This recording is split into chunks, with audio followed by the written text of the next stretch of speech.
Lina was a little girl who lived in a small village. She had no brothers or sisters, and her parents were always busy. She often played alone in the garden, talking to the birds and flowers. One day, Lina saw a small cat near her house. The cat looked hungry and cold. She picked it up and said, "Don't worry, little cat. I will take care of you." Lina took the cat inside, gave it some milk, and made a warm bed for it. That night, for the first time, she did not feel alone. The next morning, Lina woke up and saw the little cat sleeping beside her. She smiled and gently patted its head. "I will call you Snowy," she said, because the cat had soft white fur. Snowy purred and rubbed against her hand.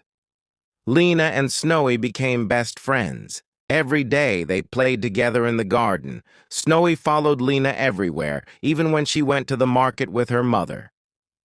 One day, while playing near the river, Lina heard a strange sound. It was coming from the bushes. She walked closer and saw something that made her heart beat fast. Lina took a deep breath and slowly moved the leaves aside.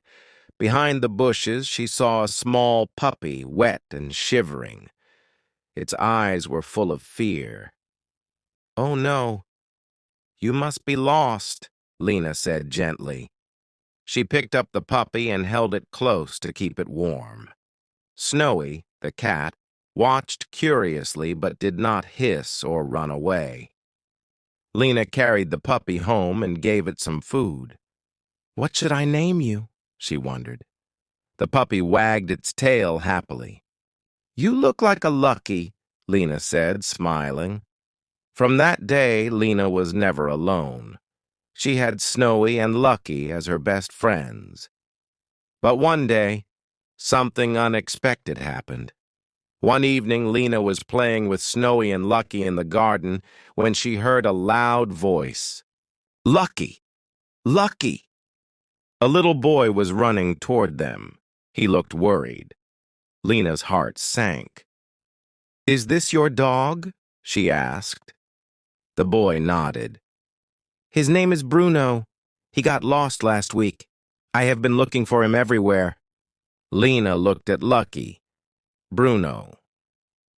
The puppy wagged his tail, happy to see the boy. Lina knew what she had to do. She hugged Lucky one last time and said, "You belong with your family." The boy thanked Lina and took Bruno home. That night, Lina felt a little sad, but Snowy curled up beside her, purring softly. Lina smiled. She had done the right thing. But the next morning, there was a big surprise waiting for her. The next morning, Lina heard a knock at the door.